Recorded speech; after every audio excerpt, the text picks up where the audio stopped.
جاوید اقبال ہے نا، یہ ایک ضدی بچہ تھا. بڑے بھائیوں کے ساتھ، بہنوں کے ساتھ وہ اس طرح پیش آتا تھا کہ کہتا تھا یہ جو کام میں نے کرنا ہے تو یہ کرنا ہی کرنا ہے. وہاں بھی یہ اپنے آپ کو بچوں کو اپنے ارد گرد رکھتا تھا. غازی آباد میں ایک گھر لے کے اس نے ایک ویڈیو گیم کی دکان بنائی، کیونکہ یہ ہر وقت چاہتا تھا کہ چھوٹے بچے 6 سال 7 سال سے لے کے 16 سال تک کے بچے میرے ارد گرد رہیں. سلیکٹ کرتا تھا ان میں سے بچے کہ کس بچے کے ساتھ میں نے زیادتی کرنی ہے. اس لڑکے نے کیا کیا کہ یہ رات کو جب سویا ہوا تھا تو اس نے کوئی راڈ اٹھایا یا کوئی بھاری چیز اٹھائی، اس نے اس کے سر پہ بڑا شدید قسم کی چوٹیں لگائی اور اس کی ٹانگوں پہ بھی چوٹیں لگائی. کی ڈائری پکڑی گئی جس میں اس نے 100 بچہ، تو اس ڈائری میں اس دن اس نے لکھا ہوا ہے، اس کا سب سے پہلا شوق تھا کہ مجھے شہرت ملے. شہرت کا بڑا بھوکا تھا. اس کی تصاویر جو ہے نا بڑے بڑے سانپوں کے ساتھ، اس نے سانپ پکڑے ہوئے ہیں، منہ کے پاس لاتا ہے، اس نے ہتھیار پکڑے ہوئے ہیں، وہ بڑی بڑی گنوں جیسے لیٹسٹ جو ہے اس تاریخ اس کے پاس ہی. اچھا، اس کے علاوہ اس کو سانپ پالنے، بچھو پالنے اور مچھلیاں پالنے کا بڑا شوق تھا. اب یہ دیکھیں یہ کامن مین ہی ایسے کر سکتا ہے. اس کا ذہن بار بار یہی کہتا، میں نے چیزیں دیکھی اس کی ڈائری میں، اس میں یہ بھی تھا کہ اس کو چیزیں نظر آتی تھی، تو یہ کہتا تھا وہ لڑکا جو جب تک میرے قابو نہیں آئے گا، جس نے میرا یہ حال کیا، جس نے مجھے قتل کر دیا ہے. جو بھی بچہ آپ کو ایسا ملے کہ جو اپنے گھر سے بھاگا ہوا ہے، یہ اس کو اس بچے کے ذریعے بلاتا تھا. سب سے پہلا کیا کام کرتا تھا، اس بچے کو ساتھ لے کے بازار جاتا تھا، اچھا سا کھانا کھلاتا تھا. وہ جوتے لاتا ان کو ایک باقاعدہ وہ کلپ لگاتا تھا، جوتا نمبر لگاتا تھا. وہ جوتا نمبر جو ہے نا وہ پھر اپنی ڈائری پہ نوٹ کرتا، جوتا نمبر 25. لڑکے کا نام خالد، اپنے والد کا نام جمیل بتاتا ہے. 3 بہن بھائی، مدر فوت ہو گئی. یعنی پوری فیملی بیک گراؤنڈ لکھتا تھا، ایک صفحہ مخصوص کرتا تھا.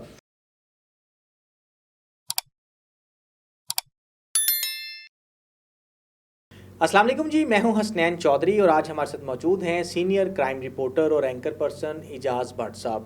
آج ہم جانیں گے کہ جاوید اقبال کون تھا، کس طرح جو ہے وہ منظر عام پر آیا اور 100 بچوں کا قتل اس نے کیوں کیا، اور اس کی اصل کہانی جو ہے وہ کیا ہے، اور جو ابھی زبان زد عام ہے کہانی وہ کیا ہے، اور اس میں اتنا فرق کیوں آیا اب تک. بہت شکریہ بٹ صاحب ٹائم دینے کے لیے. آپ کا شکریہ، آپ نے بلایا. جی بٹ صاحب تھینک یو. اچھا یہ بتائیے گا کہ اصل پہلے تو اس کا جاوید اقبال ہے کون، پہلے تو یہ بتائیں کہ وہ تھا کون. اصل میں جو جاوید اقبال ہے نا، یہ ایک ضدی بچہ تھا. اس کے والدین کا کہنا ہے کہ یہ بچپن سے اڑیل تھا، ضدی تھا. بڑے بھائیوں کے ساتھ، بہنوں کے ساتھ وہ اس طرح پیش آتا تھا کہ کہتا تھا یہ جو کام میں نے کرنا ہے تو یہ کرنا ہی کرنا ہے. تو ایک اس کی طبیعت میں اس طرح کا تھا. لیکن اس کی زندگی جو ہے نا، زیادہ تر اگر آپ دیکھیں تو اس کی زندگی نا بچوں کے ارد گرد ہی گھومتی ہے. اس کی زندگی کے اگر ہم 4 حصے کر لیں تو پہلا اس نے زندگی کا جو ابتدائی حصہ ہے نا وہ شاد باغ میں گزارا. شاد باغ میں ایک واقعہ ہوا تو اس کے بعد یہ وہاں سے چھوڑ کے رانا ٹاؤن میں چلا گیا. وہاں اس نے ایک بڑا ولا بنایا، وہاں بھی یہ اپنے آپ کو کو اپنے ارد گرد رکھتا تھا. رانا ٹاؤن سے جب نکلا تو یہ غازی آباد میں شفٹ ہوا. غازی آباد میں اس کی زندگی کا جو تیسرا سخت فیز ہے نا وہ آیا. اور پھر غازی آباد میں ایک ایسا واقعہ ہوا جس کی وجہ سے پھر اس نے 100 بچوں کو قتل کرنے کی منصوبہ بندی کی. اور پھر منصوبہ بندی کرنے کے لیے اس نے چوتھا گھر لیا جو کہ راوی روڈ پہ تھا، اور اس گھر میں اس نے اس کو جو ہے نا ایگزیکیوٹ کیا. اور اس کی ایک پوری کہانی ہے. یہ جو غازی آباد میں جب آپ نے بتایا کہ اس نے وہاں سے یہ سوچا کہ میں 100 بچوں کو قتل کروں گا، وہ کیا انسیڈنٹ تھا؟ اصل میں یہ تھا کہ غازی آباد میں ایک گھر لے کے اس نے ایک ویڈیو گیم کی دکان بنائی، کیونکہ یہ ہر وقت چاہتا تھا کہ چھوٹے بچے 6 سال 7 سال سے لے کے 16 سال تک کے بچے میرے ارد گرد رہیں. تو اس نے، میں آپ کو بتا چلوں پہلے، اس نے شاد باغ میں نا یہ ایک اس کے والد جو تھے ایک اچھے تاجر تھے، ان کے پاس کافی دولت تھی، اس وجہ سے اس کے پاس بھی پیسہ رہا. اس نے وہاں ایک فیکٹری ایسی چھوٹی سی بنائی کہ جس میں لوہے کے پائپ بنتے تھے. تو وہاں بڑے ملازموں کو رکھنے کی بجائے اس نے چھوٹے چھوٹے بچے رکھنے شروع کیے. وہاں سے ایک دفعہ اس پہ الزام لگا کہ اس نے کسی بچے کے ساتھ یا زیادہ بچوں کے ساتھ مستقل زیادتی کرتا آ رہا ہے. تو پھر اس کے خلاف ایک مقدمہ درج ہوا تھانہ شاد باغ میں. وہ اس کی زندگی کا پہلا مقدمہ ہے. اس مقدمے میں اس نے باقاعدہ اسٹامپ پیپر لکھ کے دیا کہ میں آئندہ شاد باغ نہیں آؤں گا. اب اس کے 4 بھائی تھے. اب 4 بھائی جو ہیں وہ بھی بڑے پریشان ہو گئے، کیونکہ یہ جو ہے نا اس طرح کی حرکات کرنے کی وجہ سے آپ کو پتہ معاشرے میں بڑی بدنامی ہوتی ہے. تو انہوں نے بھی کہا کہ تم یہ گھر چھوڑ کے چلے جاؤ. لیکن اس کو اپنے والد کی طرف سے اچھے خاصے پیسے ملے. وہ کیسے ملے کہ جو اس کو والد فوت ہونے کے بعد برانڈت روڈ پہ کچھ دکانیں اور تہہ خانے تھے وہ اس کے حصے میں آئیں. اس نے وہ بیچ کے تو رانا ٹاؤن میں ایک گھر بنایا، اچھا ولا بنایا، وہ کنالوں میں جیسے تھا، وہاں اس نے پھر خفیہ طور پہ نا بچوں کو بلانا، اور پھر اس کی عادت تھی کہ جو بچے گھروں سے اس وقت گھروں سے بھاگے ہوئے نہیں ہیں، جو بھی بچے اس کو اس طرح ملتے تو بلاتا تھا ان کے ساتھ ان کو سیر کرانے لے جانا. وہاں بھی اس پہ ایک دفعہ پھر الزام لگا، تو دوسرا مقدمہ اس کے خلاف نا لوئر مال میں ہوا. تو یہاں سے پھر اس کو یعنی اس کی زندگی میں جو ہے نا وہ ڈاؤن فال آیا. تو پھر یہ غازی آباد میں گیا. جب جو آپ نے سوال کیا نا کہ غازی آباد میں کیا ہوتا، غازی آباد میں اس نے ویڈیو گیم کی ایک دکان بنائی، ویڈیو گیم کی دکان بنائی، اور وہاں بھی چھوٹے چھوٹے بچے آتے تھے. یہ پھر سلیکٹ کرتا تھا ان میں سے بچے کہ کس بچے کے ساتھ میں نے زیادتی کرنی ہے، تو اس کو بہانے سے لاتا تھا، اپنے گھر میں بھی لے جاتا تھا. اس دوران ایک 17 سال کا 16 سال کا کہتے ہیں بچہ تھا، لڑکا تھا، وہ نوجوان، وہ KPK سے بھاگ کے آیا ہوا تھا. تو ایک اس کو اس نے لیا، ایک اس کے ساتھ ایک وہ چھوٹا بچہ تھا 7 سال کا ارباب، اس کو اس نے لیا. ان کو یہ یہاں لے آیا. ان کو پہلے اس نے مری کی، ادھر ادھر سیر بھی کرائی. جب واپس لے گیا تو وہ لڑکا جو ہے نا اس کی انٹینشن سمجھ گیا. اس لڑکے نے کیا کیا کہ یہ رات کو جب سویا ہوا تھا تو اس نے کوئی راڈ اٹھایا یا کوئی بھاری چیز اٹھائی، اس نے اس کے سر پہ بڑا شدید قسم کی چوٹیں لگائی اور اس کی ٹانگوں پہ بھی چوٹیں لگائی. اس جو زخم تھا اس کے بعد یہ بے ہوش ہو گیا تھا. اس کے بعد یہ واقعہ جو ہے نا کافی یعنی پہلے کا ہے، تو اس کے کئی دن بعد کئی ہفتوں تک یہ بے ہوش رہا ہے. جب اس کو ہوش آیا نا تو اس کی والدہ رو رہی تھی اور یہ ہاسپٹل میں تھا. اس نے کہا کہ یہ میرے ساتھ کیا ہوا ہے. تو جب اس کی بعد میں جب یہ سارا واقعہ وائنڈ اپ ہوا تو اس کی ڈائری پکڑی گئی جس میں اس نے 100 بچہ، تو اس ڈائری میں اس دن اس نے لکھا ہوا ہے کہ 17 غالباً ستمبر کی ڈیٹ تھی 98. تو اس نے لکھا تھا کہ آج کے دن میں قتل ہو گیا. اچھا جی.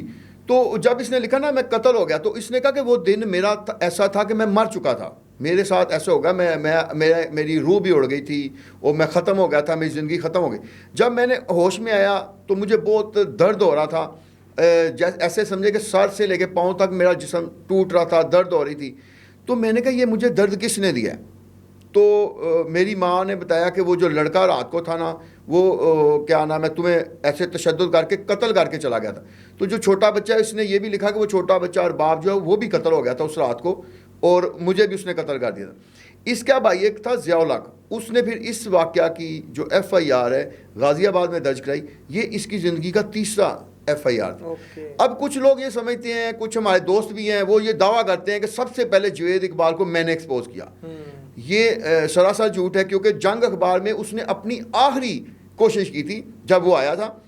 وہ بھی یعنی آخری دنوں کا اس کا واقعہ ہے کہ اس سے پہلے بھی DIG لاہور کو خط لکھا، اور DIG لاہور نے CI کے DSP تھے طارق کمبو، ان کو فارورڈ کر دیا. انہوں نے دیکھا وہ اس میں بھی خط میں ساری تصاویر تھیں اور یہ ساری ڈیٹیل تھی.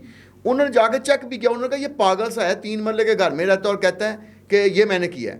اچھا یعنی وہ بتاتا رہا، لیکن پولیس نے یقین نہیں کیا. آخرکار میں ایک آپ کو اور اس کی زندگی کے تقریباً 7-8 شوق تھے بڑے بڑے. جب تک آپ ان کو نہیں دیکھیں گے نا آپ کو پتہ نہیں چلے گا کہ جاوید اقبال کون تھا. اس کا سب سے پہلا شوق تھا کہ مجھے شہرت ملے. شہرت کا بڑا بھوکا تھا.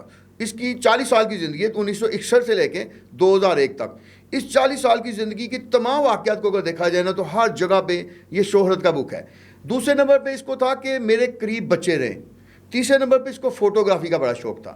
چوتھے نمبر پہ اس کو یہ تھا کہ جو ہے نا میرے بڑے بڑے پولیس افسران اور جو سیاسی اکابرین ان کے ساتھ تصاویر. اچھا میں کیونکہ یہ جب یہ واقعہ ہوا تو اس کے تھوڑے عرصے بعد ہی میں روزنامہ جنگ میں آ گیا اور میں کرائم ایڈیشن کا انچارج بن گیا. تو جنگ اخبار کی ایک لائبریری تھی جہاں اس کا سارا کچھ جو ہے نا سیو کیا ہوا تھا. کہا تو یہ جاتا ہے کہ خاور نعیم ہاشمی صاحب کو پہلا خط اس نے بھیجا. اس کے بعد انہوں نے جمیل چشتی صاحب کیونکہ کرائم سیل کے انچارج تھے انہوں نے انویسٹیگیٹ کیا. یہ بات بالکل درست ہے. لیکن وہ جو ساری چیزیں تھیں نا شکیل الرحمان بہت کمپیٹنٹ ایک مالک ہے اخبار کا، انہوں نے یہ کہا کہ یہ جتنی اس سے چیزیں برآمد ہوئی ہیں اس کو آرکائیو کا حصہ بنا لیں. وہ ساری چیزیں میں نے پھر نکلوائیں کیونکہ میں اس وقت پھر کرائم سیل کا انچارج تھا. میں نے دیکھا کہ اس کی تصاویر جو ہے نا بڑے بڑے سانپوں کے ساتھ، اس نے سانپ پکڑے ہوئے ہیں منہ کے پاس لاتا ہے، اس نے ہتھیار پکڑے ہوئے ہیں اور بڑی بڑی گنوں والے جو جیسے لیٹسٹ جو ہے اس تاریخ اس کے پاس تھی. اچھا اس کے علاوہ اس کو سانپ پالنے، بچھو پالنے اور مچھلیاں پالنے کا بڑا شوق تھا. اب یہ دیکھیں یہ کامن مین ایسے کر سکتا. اچھا اس کے بعد اس وقت کے گورنر جیلانی کی تصویر اس نے اپنے بیڈ روم میں لگائی ہوتی تھی. اچھا یعنی اور اس وقت کے جو M N A M P A Shadbagh سے خاص طور پہ جو ہوتے تھے نا ان کے ساتھ تصاویر. پھر اس کو ایک اور شوق تھا صحافی بننے کا. اچھا یہ جو اینڈ رزلٹ لوگ جانتے ہیں نا, یہ وہ کام کو پتا ہے کہ اس نے ایک ماہانہ میگزین اینٹی کرپشن کے نام سے بنایا تھا, اس میں یہ خود ساختہ اس کا ایڈیٹر تھا. اور یہ نہ کیا کرتا کہ پولیس ایس پی سٹی کے پاس جانا, ایس پی کینٹ کے پاس جانا, ان کا چھوٹا موٹا انٹرویو کرنا, اس اینڈ پہ اس کے ساتھ کھڑے ہو کے تصویر بنا, کیونکہ کیمرہ ہر وقت اپنے پاس رکھتا تھا. وہ جو شوق بتایا نا فوٹوگرافی کا نا, اس کی بہت سارے افسران کے ساتھ تصاویر. بعد میں مجھے یاد ہے کہ بہت سارے افسران سے میں نے پوچھا کہ سارے تاڑی فوٹو بھی یہ نال ہے, تو کہتے یار مینوں تے خود نہیں یاد کدوں اتروا کے گیا سی, میں تے خود اینوں ملنا چاہنا سا, لیکن مجھے نہیں پتا تھا یہ کب پہلے مجھے ملا ہے. یعنی اتنا یہ شوقین تھا. یہ لاہور کا جو ایس ایس پی آتے تھے, یہ اس وقت تو کمبائن ہی ہوتا تھا انویسٹیگیشن, تو یہ جا کے ملتا تھا اور بہانے سے تصویر بناتا. اس کے بعد اس کو ایک اور تھا کہ اکابرین سے میرا یعنی تعلق ہو, تو اس نے سیاسی اکابرین کے ساتھ تصاویر بنانی شروع. ایک اور اس کو شوق تھا کہ جہاں میں رہتا ہوں وہاں کے لوگوں کو پتہ لگے کہ کون ہے جاوید اقبال. اس نے کیا کیا کہ اپنی مارکیٹ کے الیکشن میں حصہ لیا اور صدر بن کے وہاں بھی اپنے آپ کو اس نے سیرے سورے پہنائے ہوئے, ہار پہنے ہوئے ہیں, اور وہ تصاویر وہ بھی اس کی آرکائیو میں پڑی ہوئی. اچھا یہ سارے شوق کو اگر آپ اس کو رکھیں نا ذہن, تو پھر پتہ چلتا ہے کہ اصل جاوید اقبال کون تھا. اچھا ایک اور چیز تھی کہ اتنے بچوں کو پاس لانے کے لیے پیسے چاہیے ہوتے.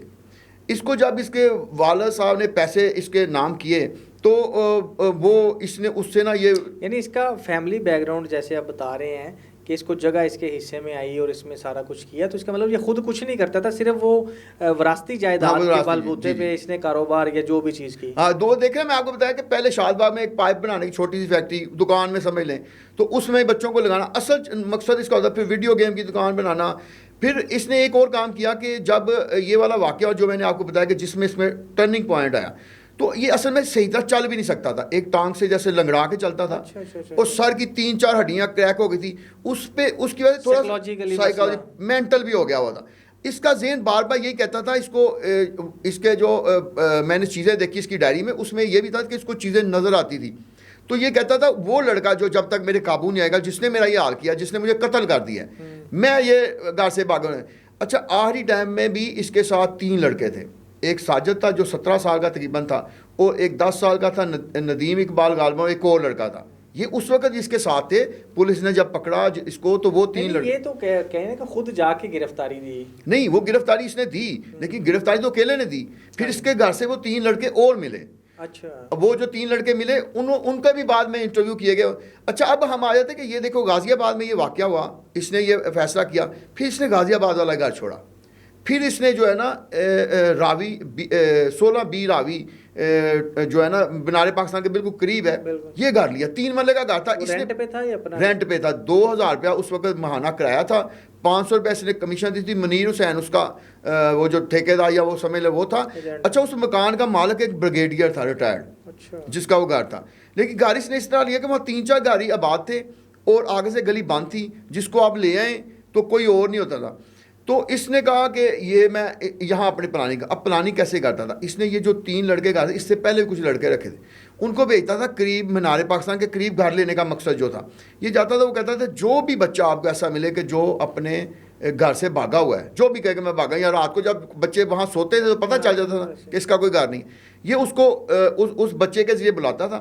سب سے پہلا کیا کام کرتا تھا, اس بچے کے کو ساتھ لے کے بازار جاتا تھا, اچھا سا کھانا کھلاتا تھا. یہ اس نے یعنی اس کو اعتماد میں لینا, اعتماد نہیں, یہ انہوں نے 100 کے 100 بچوں کے ساتھ ایسے کیا. بچے آئے ہیں اس کے, ہاں کھانا کھلایا.